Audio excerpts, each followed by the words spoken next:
আমাদের finance minister Chandrima Bhattacharya, women child minister Shashi Panja, Bobby আমাদের mayor এবং মিনিস্টার, শম্ভ মিত্র আমাদের উইমেন চাইল্ড মিনিস্টার,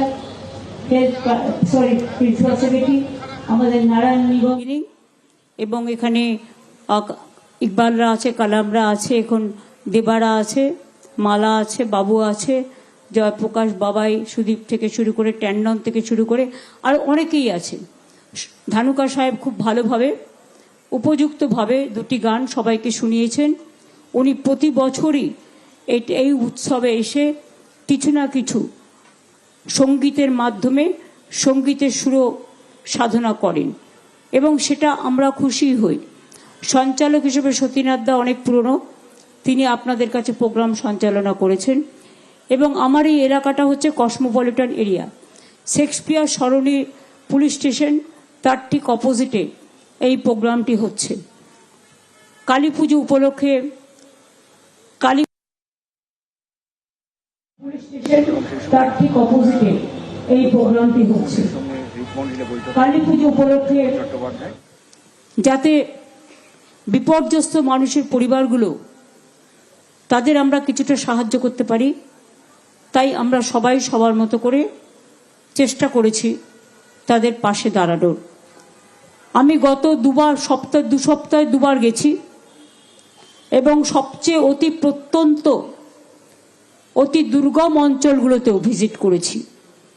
আমি দেখেছি আমাদের অফিসাররা, আমাদের স্টাফ এবং তারা টুগেদার ফ্যামিলি হিসেবে করছেন। কিচেন চলছে, একসাথে আবার যারা ডকুমেন্ট হারিয়েছেন সব ডকুমেন্ট যাতে ফেরত পেতে পারে তার জন্য ক্যাম্প চলছে। অন্যদিকে ডক্টর সিস্টাররা, আশার মেয়েরা, আইসিডিএস এর মেয়েরা এবং fire brigade, civil defence, urban department, rural department, health department, তারপরে আপনাদের পাওয়ার ডিপার্টমেন্ট সবাই কিন্তু একসাথে কাজ করছে এবং ইতিমধ্যে একটা ব্রিজ আমরা আর 7 দিনের মধ্যে কমপ্লিট করে দেবো। হিউম ব্রিজ যেটাকে বলা হয়, পাইপ দিয়ে তৈরি করা হচ্ছে, তার পাশে একটা নতুন ব্রিজ করা হচ্ছে মেরিকে। তাছাড়াও পায়ে হাঁটার জন্য একটা আপাতত টেম্পোরারি করে দেওয়া হয়েছে। ইন্টিরিয়ার গেছিলাম, আমার প্রায় 7-8 ঘন্টা করে করে জার্নি করতে হয়েছে এক একটা জায়গায় যাওয়ার জন্য। আমি দেখেছি রাস্তায় যত ধস নেমেছিল সেগুলো সব ক্লিয়ার করা হয়েছে এবং মারা গেছে যে তার পরিবারেও আমি গিয়েছিলাম, মিট করেছিলাম। মাথা ভাঙার 2 জন সহ দার্জিলিং, মিরিক, কালিম্পং, জলপাইগুড়ি, নাগরাকাটা, ধূপগুড়ি, ময়নাগুড়ি সহ কুচবিহার সহ আলিপুরদুয়ার সহ মোট 31 জন মানুষ, সম্ভবত 32 জন মারা গিয়েছেন। তাদের প্রত্যেকের পরিবারকে আমরা 5 লাখ টাকা করে ইতিমধ্যে দিয়ে এসেছি এবং তাদের একটা করে স্পেশাল হোমগার্ডের চাকরির লেটারও আমরা তুলে দিয়ে এসেছি। কলকাতাটা বাকি ছিল, তাই কলকাতাটা আজকে আমরা করে দিলাম। এছাড়াও 3 বার করে রিলিফ দেওয়া হয়েছে। রিলিফে এমনকি ব্ল্যাঙ্কেট থেকে শুরু করে চাল, ডাল, শিশু খাদ্য, জামা কাপড়, বেবি ফুড, স্কুল ব্যাগ, বই থেকে শুরু করে বাচ্চাদের আঁকবার জন্য ড্রয়িং খাতা, কিচেন সেট সবটাই করে দেওয়া হয়েছে। এখন যদি কেউ হেল্প করতে চান, ডিজাস্টার ফান্ড আছে সিএস এর, একটা ওয়েবসাইটে পাবেন, সেখানে আপনারা হেল্প করতে পারেন। যেটা আমার ব্রিজ, কালভার্ট, রাস্তাগুলো করতে হবে, পাওয়ার সব নষ্ট হয়ে গেছে, সেগুলো আমায় করতে হবে। রিলিফের জন্য যা আছে আমাদের কাছে যথেষ্ট আছে এবং রিলিফ আমরা 3-4 বার করে দিয়েছি এবং রিলিফের আবার যদি প্রয়োজন হয় গভর্নমেন্ট রেডি আছে, রিলিফ আবার দেবে। কমিউনিটি কিচেন চলছে এবং চলবে, তাছাড়াও জিআরও দেওয়া হচ্ছে। সুতরাং কোনো রকম অসুবিধে যাতে কারো না হয় সমস্ত রকম উদ্যোগ নেওয়া হয়েছে। তার মধ্যেই দুর্গাপুজোর উৎসবের মধ্যে দিয়েই কার্নিভেলের দিন রাত্রির বেলায় ঘটনাটা ঘটে, কিন্তু তার ভোরবেলা থেকে আমাদের প্রত্যেকটা ডিপার্টমেন্টের কর্মীরা এবং অফিসাররা যেভাবে স্পটে ছুটে গিয়েছিল তাতে অনেক মানুষ রক্ষা পেয়েছেন। কারণ হঠাৎ করে ভুটান থেকে 56টা নদীর জল ছেড়ে দেওয়া হয়েছিল এবং এটা একটা ফ্লাড হয়ে গেছিল এবং সেখানে বোল্ডার সমস্ত চলে আসছে, তারপরে নদীর বাঁধগুলো ভেঙে দিয়েছে, এত জলের ফোর্স যে একেবারে বড় বড় তিনতলা বাড়ি পর্যন্ত ভেঙে উড়িয়ে দিয়েছে। ব্রিজ ভেঙে গেছে, কালভার্ট ভেঙে গেছে, রাস্তা ভেঙে গেছে, স্কুল ভেঙে গেছে, পঞ্চায়েত দপ্তর ভেঙে গেছে, এরকম অনেক হয়েছে। বাড়িঘর অনেকে হারিয়েছে, তাদের বাড়িঘর করে দিতে হবে। তো এগুলো যতটা পারছি আমরা চেষ্টা করছি, সবার সহযোগিতাও নিশ্চয়ই আমার কামনা থাকবে। রিলিফ মেটেরিয়ালস নিয়ে কারো যাওয়ার দরকার নেই, তার কারণ হচ্ছে রিলিফ মেটেরিয়ালস আমরা গভর্নমেন্ট থেকে করে দিচ্ছি। এখন যেটা আছে পুনর্নির্মাণের কাজ, সেই কাজটা এখন আমাদের সবাইকে উদ্যোগ নিয়ে করতে হবে। এর মধ্যেই কালী পুজো এসে গেছে, দুঃখ থাকবে, কষ্ট থাকবে, দুর্যোগ থাকবে, দুর্ভোগ থাকবে, দুরারোগ থাকবে। সাথে সাথে উৎসবের দিনগুলোতে আমরা কাউকে বলতে পারি না তুমি তোমার উৎসবগুলো বন্ধ করে দাও। আমরা উৎসবের দিনগুলোতে প্রার্থনা করি, মাগো ওদের পরিত্রাণ দাও, ওরা যেন ভালো থাকে, ওরা যেন এই দুর্যোগকে সামলে নেয়, ওরা যেন এই দুঃখের দিনেও হাসি মুখে আবার নতুন করে পথ চলা শুরু করে। এটাই আমাদের ওদের প্রতি আমাদের প্রত্যেকের একটা দায়বদ্ধতা এবং দায়িত্ব আছে। দ্বিতীয়ত আমি মনে করি এই এলাকাটা হচ্ছে কসমোপলিটন এরিয়া। এর আগেও আমি বড়বাজার করে এসেছি, আমি রানী রাসমণির এরিয়াও করে এসেছি। এখানে সব সম্প্রদায়ের মানুষ, সবাই, হিন্দু, মুসলিম, শিখ, ইসাই, রাজস্থানী, গুজরাটি, মারোয়ারি থেকে শুরু করে পাঞ্জাবি, হিন্দু, মুসলমান সবাই থাকে এখানে। আগে শুধু একটা কালী পুজো হতো 63 নম্বর ওয়ার্ডে, এখনো একটা দুর্গা পুজো শুরু হয়েছে। আমি ঈদের দিনও ওই দিকটা আবার কলিন্স লেনে ঈদের দিন আমি যাই, তার কারণ হচ্ছে এই এলাকাটা আবার বড়দিনও হয়। যখন প্রায় খ্রিস্টমাস আসে তখন অ্যালেন পার্কে আমাদের প্রোগ্রাম হয়। তাছাড়াও সেন্ট জেভিয়ার্স কলেজেও আমরা যাই কেক কাটার জন্য। কাজে এলাকাটায় সব রকমের মানুষ আছে। আমি জানি রিসেন্ট একটা আমাদের কাউন্সিলরদের মিটিং ছিল, সেখানে আমি একটা জাস্ট ওই আমি জানি রিসেন্ট একটা বলা যায়, আমি একটা ফোনের মাধ্যমে ববি আমাকে মাইক্রোফোনে যুক্ত করেছিল, আমি কাউন্সিলরদের একটু বকছিলাম। শুনুন, আমার কাউন্সিলরদের যদি আমি না বকি, কখনো কখনো ভালোবাসতে হয়, কখনো কখনো বকতে হয়, কিন্তু এটা নিয়ে গদি মিডিয়া অনেক ডিস্টর্ট করেছে, অনেক মিস ইনফর্ম করেছে, অনেক ডিসইনফর্ম করেছে। আমি পরিষ্কার বলতে চাই, আমি বাংলাকে খুব ভালো চিনি এবং আমি প্রত্যেকটা ওয়ার্ডকে খুব ভালো চিনি। কোন বাড়িতে কে থাকে সেটাও জানি, কোন জায়গায় কোন কমিউনিটি থাকে সেটাও জানি। যারা দীর্ঘদিন ধরে এলাকার বাসিন্দা তাদের সম্বন্ধে এটা আমি বলিনি। তারা মোর দ্যান বেঙ্গলিজ, তারা বেঙ্গলে আছেন, বিজনেস করছেন, দোকান করছেন, ব্যবসা করছেন। যখন নোটবন্দি হয়েছিল, I am the first person, আমি বড়বাজারে ছুটে গিয়ে দোকানগুলো খুলেছিলাম। তাদের ওখানে ইনকাম ট্যাক্স রেড হচ্ছিল রোজ, আমি গিয়ে সেটা বন্ধ করেছিলাম। কোভিডের সময় কেউ যখন ভয় রাস্তায় বেরোতো না, আমি রাস্তায় গিয়ে গিয়ে সব মানুষকে সতর্কিত করেছিলাম এবং মানুষের পাশে দাঁড়িয়েছিলাম। মনে রাখবেন, কে কাকে ভোট দেবেন এটা তাদের পার্সোনাল চয়েস, ডেমোক্রেটিক রাইটস, আমরা এটা মনে করি। কিন্তু এখানকার যারা ভোটার, এখানে যারা থাকেন, তারা কিন্তু এখানকার নাগরিক। আমি তাদের কথা বলিনি। কেউ রাজস্থানী হতে পারে, কেউ গুজরাটি হতে পারে, কেউ বিহারি হতে পারে, কেউ পাঞ্জাবি হতে পারে, কেউ বাঙালি হতে পারে, কেউ আদিবাসী হতে পারে, কেউ তপশিলি হতে পারে, কেউ রাজবংশী হতে পারে, কেউ কামতাপুরি হতে পারে, কেউ কুরমালি হতে পারে। আমি কাদের কথা বলেছি সেটাও পরিষ্কার করা দরকার। আমি কাউন্সিলরদের বলেছি যে দেখো, তোমরা খবর রাখো না কেন, এই যে জল হলো, কতগুলো মাল্টি স্টোর বিল্ডিংয়ে জল জমে আছে, পরিষ্কার করা যাচ্ছে না। কেন পরিষ্কার করা যাচ্ছে না?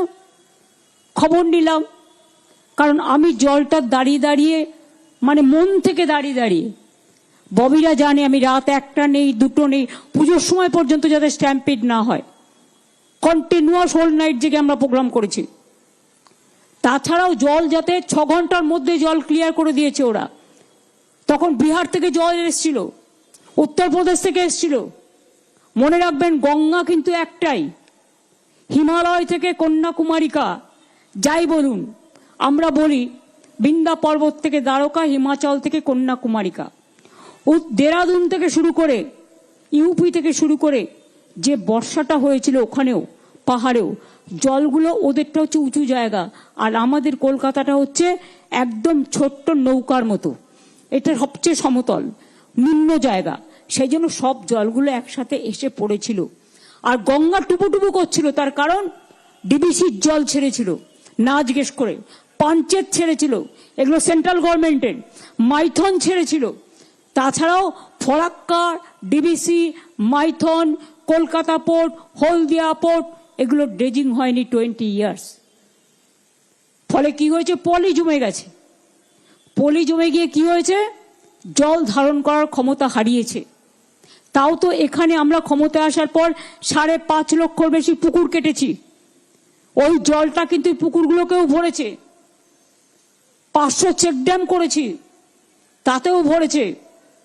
কিন্তু যেদিন এই 300 মিলিমিটার বেগে বর্ষাটা হয়, তার আগের দিন মনে রাখবেন পুরো গঙ্গা টুবু করছিল। কারণ আমি গঙ্গার ধারে থাকি ছোটবেলা থেকে, আর আমি নবান্ন যাওয়ার পথে প্রতিদিন বড় গঙ্গা দেখে যাই, আমি বুঝতে পারি কখন জল ছাড়ছে। ওরা আমাদের অফিসিয়ালি না জানলেও আমি চিফ সেক্রেটারিকে বলি, দেখো তোমার গঙ্গায় জল ছেড়েছে, দেখো তোমার গঙ্গা টুবু করছে। আমি লক্ষ্য করতে করতে যাই, আমি গাড়িতে ঘুমাই না বা কান বন্ধ করে রাখি না, চোখ বন্ধ করে রাখি না। একটা আলো খারাপ হলেও আমি সঙ্গে সঙ্গে ফোন করে ববিকে বলি, এই রাস্তাটার আলো কেন খারাপ। আমি চোখ মেলে চলি, কান দিয়ে শুনি, এবং এলাকা টু এলাকা কোথায় রাস্তা খারাপ, কোথায় কি করতে হবে সেটা আমি বলে দিই। জিজ্ঞেস করুন, চিফ সেক্রেটারি এখানে প্রেজেন্ট আছে, প্রতিদিন যাওয়ার সময় আমি রিপোর্ট করি। আর সেদিনকে ছিল হাই টাইড, মানে যখন আপনারা জানেন তো গঙ্গায় জোয়ার ভাটা হয়। আমরা কি করে এগুলো বেশি ভালো জানি, তার কারণ ছোটবেলায় গঙ্গায় সাঁতার কাটতাম তো। আর গঙ্গায় যখন বান আসতো, আমরা বানটা ভেঙে দিতাম ইটের প্রাচীর তৈরি করে। সুতরাং আমরা জানি জোয়ারের সময় সব ভেঙে দিয়ে চলে যায়, আর ভাটার সময় জলটা কমে যায়, আস্তে আস্তে জল কমে যায়। সেই দিন হাই টাইড ছিল, বান এসেছিল উচ্চ স্তরের বান, এবং হাই টাইড বলা হয় যেটাকে। বাংলাতে যেন কি বলা হয় এটাকে, কোটালের বান, ভরা প্লাবন, ভরা কোটাল। এটা মাঝে মাঝে সবসময় হয় না, এটা অমাবস্যা, পূর্ণিমা এবং বর্ষাকালে বিশেষ করে ডেঞ্জারাস ভাবে হয়, মহালয়ের দিন হয় এইরকম। এখন আর এটা হবে না, এখন হয়তো শনিবার রবিবার একটু বৃষ্টি হয়ে বর্ষা চলে যাবে। তবে এখন যা গ্লোবাল ক্লাইমেটস, কখন যে বৃষ্টি হচ্ছে আর কখন যে রোদ উঠছে কেউ কিছু বুঝতে পারছে না। একটা লোকাল সন্দেশখালিতে আমি যাওয়ার আগের দিন দেখলাম উত্তরবঙ্গে একটা লোকাল ঝড়ে ঘর বাড়ি সব ভেঙে দিয়ে চলে গেল, একটা সাইক্লোন হলো। সঙ্গে সঙ্গে পরের দিন আমি পুলিশকে থ্যাঙ্কস জানাবো, পরের দিনই ওদের বাড়িগুলো তৈরি করে দিয়েছে। শুনুন, অনেকে খারাপ কথা বলেন, আমাদের গালাগালি দেন, অনেকে নেগেটিভ প্রচার করেন, ন্যারেটিভ করেন, কথাটাকে উল্টোভাবে বলেন। কিন্তু মনে রাখবেন, আমরা কিছু করতে পারি না পারি, আমরা দুর্দিনে মানুষের সাথে থাকি। সুদিনে তার পাশে নাইবা থাকলাম, কিন্তু দুর্দিনে কেউ যদি বিপদে পড়ে তার পাশে ছিলাম, আছি এবং থাকবো। আজকে নয়, আমি যখন অপোজিশনে ছিলাম, আমার মনে আছে বাবরি মসজিদ নিয়ে দাঙ্গা হয়েছিল। সেদিন আমি দেখেছিলাম জ্যোতিবাবু, বুদ্ধবাবুরা কেউ রাস্তায় বেরোয়নি, একজনও সিপিএমের কাউকে দেখা যায়নি। আমি ঘুরে ঘুরে বেরিয়েছিলাম সারা কলকাতায়। আমি ইউথ স্পোর্টস মিনিস্টার ছিলাম, রেজিগনেশন দিয়েছিলাম তার আগে, কিন্তু তখনও আমার পজিশন ছিল। তা সত্ত্বেও আমি একবার হিন্দু এলাকায় গিয়ে থামিয়েছি, একবার মুসলিম এলাকায় গিয়ে থামিয়েছি। পাম এভিনিউ, শামসুলুদা রোড, ব্রড স্ট্রিট থেকে শুরু করে শিয়ালদা থেকে শুরু করে ওদিকে গার্ডেন রিচ, মেটিয়া বুরুজ, খিদিরপুর থেকে শুরু করে সব জায়গায় আমি গেছি। হিন্দু এলাকায় গেছি, ওরা আমার গাড়ি ঘেরাও করেছে, গাড়ির ওপরে উঠেছে। মুসলিম এলাকায় গেছি, ওরাও তরোয়াল দিয়ে আমার গাড়িতে কোপ মেরেছে। আমি দুপক্ষকে বোঝাবার চেষ্টা করেছি। সেই সময়গুলোতে কেউ কিছু দেয়নি রিলিফ, কত লোক মারা গেছে আপনারা কেউ জানেন না, আজ পর্যন্ত কোনো হিসেব নেই। আমি নিজে বাড়িতে রিলিফ প্যাকেট তৈরি করতাম, তাতে চাল ডাল থেকে শুরু করে উনুন কিচেনে সব থাকতো, যার জন্য আমি আসার পরে এই গভর্নমেন্টে করে দিয়েছি, এই সিস্টেম অনুযায়ী সব থাকে। এবং এলাকা এলাকায় গিয়ে দিতাম। শুধু একদিন আমি রাস্তায়, আমি একদিন রাইটার্সে তখন গেছিলাম, আমি তো অপোজিশন পার্টিতে ছিলাম, নাও যেতে পারতাম। আমি তখন গিয়ে বুদ্ধবাবুদের বলেছিলাম যে বলুন আমার যদি কিছু করণীয় থাকে আমি সাহায্য করতে প্রস্তুত। আমি কিন্তু ছুটে গিয়েছিলাম রাইটার্সেও, যা উচিত নয় জেনেও, কারণ আমাকে রাইটার্স থেকে ঘাট ধাক্কা দিয়ে সরিয়ে দেওয়ার পরেও। তারপর একদিন শিয়ালদা আমি খাবার দিতে গেছি, হঠাৎ দেখি মাদার দাঁড়িয়ে আছে, মাদার টেরিজা। মাদার টেরিজাকে আমি আগে থেকেই চিনতাম, কারণ আমার কনস্টিটিউয়েন্সি ছিল ওই 107 নম্বর ওয়ার্ডের ওই মাঠপাড়া কি জায়গাটা না, মাঠপুকুর, ওখানে মাদারের একটা আশ্রম চলতো। একদিন হঠাৎ রাত 10টায় মাদার আমাকে ফোন করেছেন, করে বলছেন Mamata can you help me, Mamata can you help me. আমি তখন বললাম হোয়াট হ্যাপেন মাদার। তখন মাদার বলল দেখো অনেক গুন্ডারা এসে না, সিপিএমের গুন্ডারা এসে আমার আশ্রমটা না দখল করে নিচ্ছে। আমি সেই রাতে ছুটে গিয়েছিলাম, রাত্রির 11টার সময়। তারপরে সেখানে গিয়ে এমন বিপ্লব করলাম, সব গুন্ডারা যারা এসেছিল দখল করতে সব পালিয়ে গেছিল। আর আমি মাদারকে আরেকদিন দেখেছিলাম, যখন বাবরি মসজিদ ধ্বংস হয়ে গেছিল, মাদার এসছিলেন শিয়ালদায় লোরেটোতে। আমি ওখানে খাবার দিতে গিয়েছিলাম, ওখানে দেখলাম মাদার দাঁড়িয়ে আছে। আমি মাদারকে বললাম মাদার, মাদার বলল মমতা ইউ আর হিয়ার। আমি বললাম ইউ আর অলসো হিয়ার। আমি বললাম তুমিও যেটা করছো আমিও সেটাই করছি। সুতরাং এই ঘটনাগুলো অনেকে জানে না, এগুলো জানতে হবে। আগে যখন আমি অপোজিশনে ছিলাম, হাওড়ায় একটা ঘটনা ঘটেছিল, সেই ঘটনায় একটা কমিউনাল দাঙ্গা হতে যাচ্ছিল। আমি রাতে ফোন করেছিলাম আগেকার সিপি, একটা কমিউনাল দাঙ্গা হতে যাচ্ছিল, আমি রাতে ফোন করেছিলাম আগেকার সিপি রিটায়ার করে গেছে, তোমার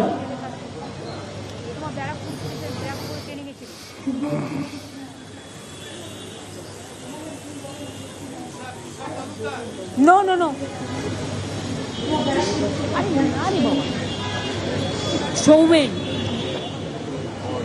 সৌমেন মিত্র ছিল তখন হাওড়ায় এসপি সম্ভবত। আমি তাকে ফোন করতে, সে তো বিরক্ত, কেন আমি অত রাতে ফোন করেছি। আমি বললাম আমি আমার জন্য ফোন করিনি, আপনি প্লিজ ওটা ঠেকান, তা নাহলে একটা কমিউনাল রাইট হবে।